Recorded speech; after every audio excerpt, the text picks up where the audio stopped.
Hey guys, I'm Commander Useless, also known as Useless number 2295 in game, and today we're going to talk Atlas Reactor. Because this video is intended for new players to Atlas Reactor, I would like to go through some of the more basic aspects of the game before we get into the tips and tricks for the Frontliner class. If you would like to skip these, just click on the annotation down there and you'll be taken to the more advanced tips and tricks.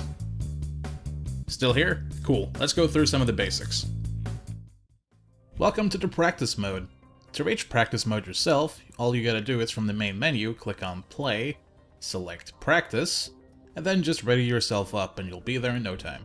For starters, we're going to talk about the different kinds of terrain and power-ups. The cyan colored power-up is a sprint power-up which increases your movement range. The yellow power-up is the energize power-up which increases the rate at which you gain energy. The green power-up is a health power-up which lets you regenerate 10 health. And finally, the red power-up is the might power-up which increases all of your attacks' damage by 25%. Each power-up come into effect immediately upon picking them up, but they also last for 2 turns. So let's say you pick up the health power-up, you will heal 10 upon touching it, but for the next 2 turns you will also regenerate 10 health a turn, which brings you up to a total of 30. You see these bluish shimmering tiles? They are actually invisibility tiles. If you step into one, it turns you invisible to the enemy. The enemy can only see where you entered the invisibility tiles, so if you enter it and keep moving within it, they don't know where you are.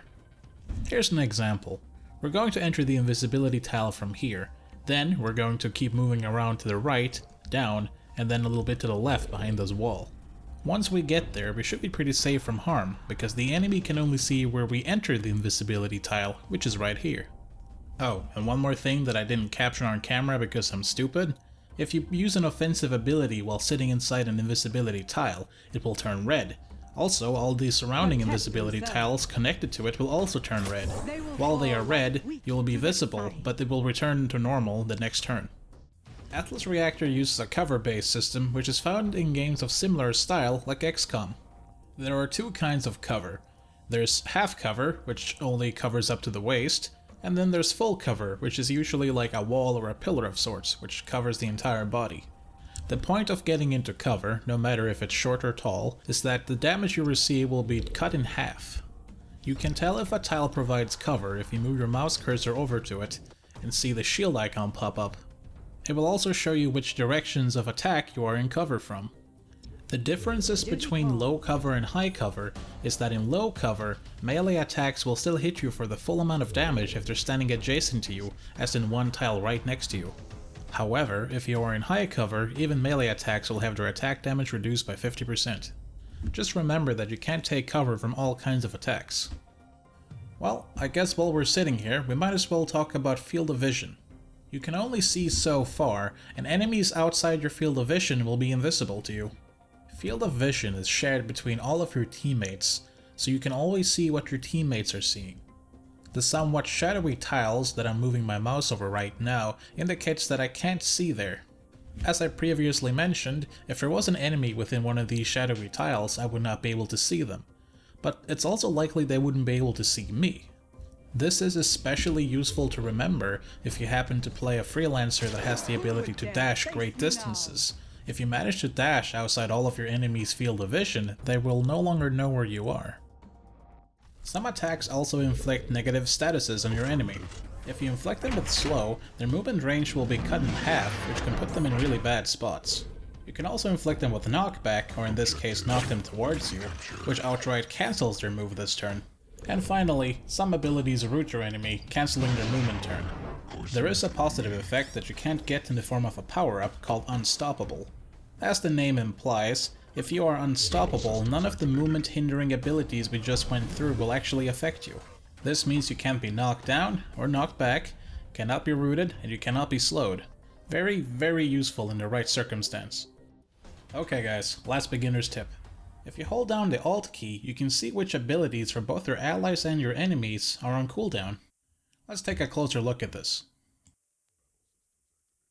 The 3 icons in the middle show the 3 primary abilities that character has available. If one or more of these abilities are grayed out, it means that that ability or those abilities are currently on cooldown.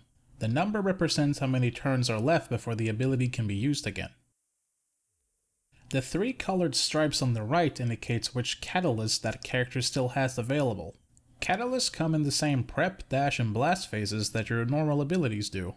The difference is you can only use a catalyst once per game. Green is prep, yellow is dash, and red of course is blast. If any of these are grayed out, it means the catalyst has been used already. So remember, hold down the Alt key to see all this. This is really vital. If you and your team knows which abilities are on cooldown and which catalyst the enemy still has, you can properly plan your next phase of attack. So one more time, remember to hold down the Alt key. It's extremely valuable. Okay, now you know some things about the game that the in-game tutorial just doesn't cover for you. But before we move on to the Frontliner tips, there are 3 sort of rules or guidelines that I would like to share with you that I believe will make you a much better Atlas Reactor player in the long run. Now, these general tips work for any of the freelancer types, but I feel they're especially vital while you're playing a Frontliner, so here they are. Number 1. Communicate with your team. Now this is really important. By letting your teammates know what you're doing before you prime your turn, they can better coordinate with you and perhaps get a much more efficient round out of it. This might start communication from all the other players on your team, which means you might even become friends after the match is over, and then you can work together, further improving your teamwork. Number 2. Adapt to circumstance. While it's definitely fun to just run into the enemy team and start whacking them over the head with your sword or what have you, sometimes you might want to take another look and figure, maybe I should stay with my team this time. You can easily throw yourself into an early grave if you don't work together as a team. So before you prime your turn, consider if what you're doing will separate you from the rest of your team. And finally, number 3. Don't be afraid to make mistakes. Now, mistakes will always happen, you can't avoid it, but the important part here is that you learn from those mistakes. Let's say you're holding down the Alt key and you see that an enemy that you want to attack still have their dash. Now you could always try and attack where you think they will be dashing too, but it's possible that you might miss. But consider this, if one or more of your allies are targeting that enemy, then you might as well try and attack to where they're going to. Sure, it might make you look a little silly if you miss, but if you don't, your team will appreciate you that much more. Not to mention you get to look kinda cool, and who doesn't like that? And now we're finally at the point of the video where I want to share some of my personal experiences as tips and tricks for the Frontliner class. Or type, or whatever, let's go. Okay, here's a good one. Save your dash move until you really need it. Way too often do I see Frontliners use their dash too soon, and where it's really predictable. You just never know when you need to dash out of danger or dash over to an ally to assist them. Speaking of dashes, one of the best things you can do is to use your dash both offensively and defensively in the same turn.